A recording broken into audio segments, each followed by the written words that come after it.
Здравейте, с това видео ще ви представя как да свържете системата за обратна осмоза на Wassertec, най-малката, която предлагаме към вашата напоителна система на вашия дом.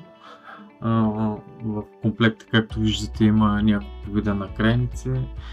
Тези накрайници позволяват свързването по няколко начина на осмозата към шумяната вода. Така, първия накрайник, с този накрайник може да я свържете към меката връзка на казанчето, меката връзка, която захранва казанчето на тоалетната, към душа или към чешмата, към някоя чешма. Както се вижда на тази снимка, показвам ти къде може да бъде вързано на мястото на кранчето за тоалетната чиния за моноблока в тоалетната ви. Другия вариант е да бъде вързано към меката връзка на бойлера по същия начин. Това е другия накрайник. Него може да махнете цепката на вашата чешма, на мивка, кухня, баня, където и да е, и на нейно място да свържете този накрайник с кранче. Отваряте батерията да пуска вода и с това кранче може да спрете водата, притока на вода към осмозата. Този вариант няма да може да използвате чешмата, естествено. Но пак е бърз, лесен начин за свързване към системата. Този накрайник може да се свърже към маркуч. Системата може да бъде вързана към градински маркуч. Към черна тръба, посредством скоба, в която се вижда, се натяга на различни видове маркуч. Това е другия модел на крайник. Това е за свързване към съществуваща тръба, примерно ПВЦ тръба за хранване с вода. С него може да се хване за тръбата и да се пробие дупка, която пуска вече към осмозата вода. Демонтирали сме тук душа от батерията. И на нейно място ще вържем този накрайник за осмозата. Това се навива с тефлон тук, за да не пропуска вода, след което навиваме кранчето тук пак с тефлон. В момента аз няма да го пускам да работи, не съм сложил тефлон. Може и без тефлон всъщност, защото тук има гумено уплътнение, което ще уплътни. И след като сме го монтирали, можем да си вържим пак душа отгоре. Това е направено удължение.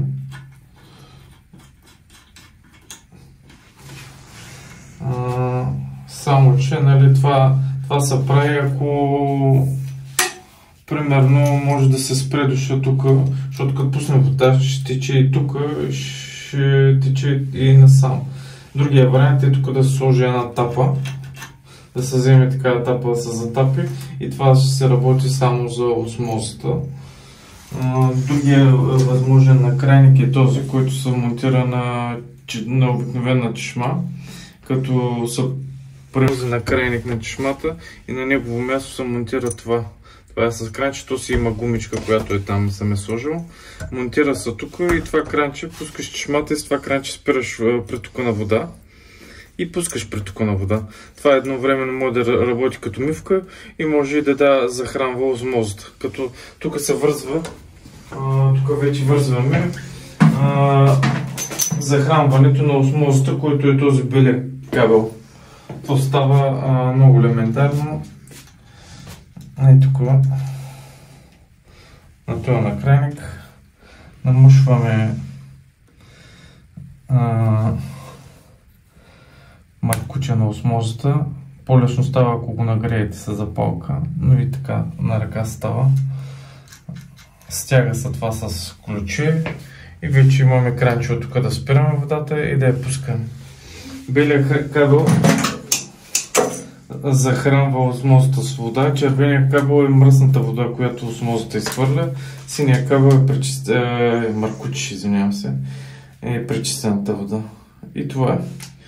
С малко ще обясня как се поставя осмозния филтър в този патронник. За да монтираме осмозния филтър, който е този, това е осмозната мембрана, за да се монтира в системата, тук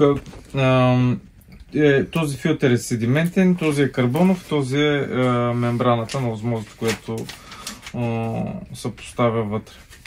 Тази мембрана има живот между 6 и 12 месеца, зависимост как се използва.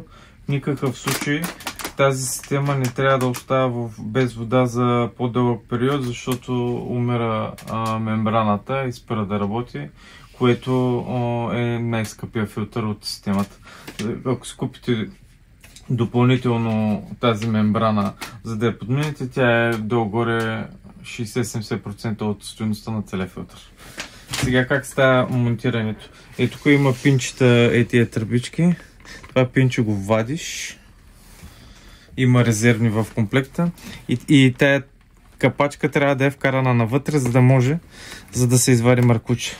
Когато е изкарана, излиза маркуче, когато е така и я дръпнеш и то го законтре. Идеята на пина е да го държи винаги законтрено. В нашия случай сега го варим и се развива патронник. Патроника се развива така. Мембраната, след като я изкараме, по принцип това нещо сега аз няма да го варя, защото няма да я продавам системата.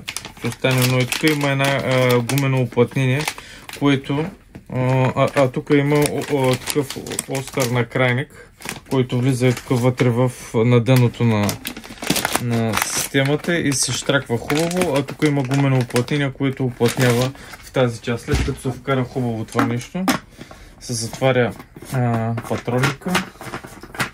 И към комплекта има специално ключе за стягане, което слагаш и натягаш с него.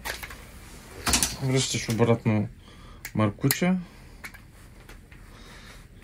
Слагаш пинчето. И вече можеш да свържиш към водата филтъра и да почваш да работиш. Както казах, не е хубаво да остава за дълъг период без вода системата, защото заминава филтър. Това е.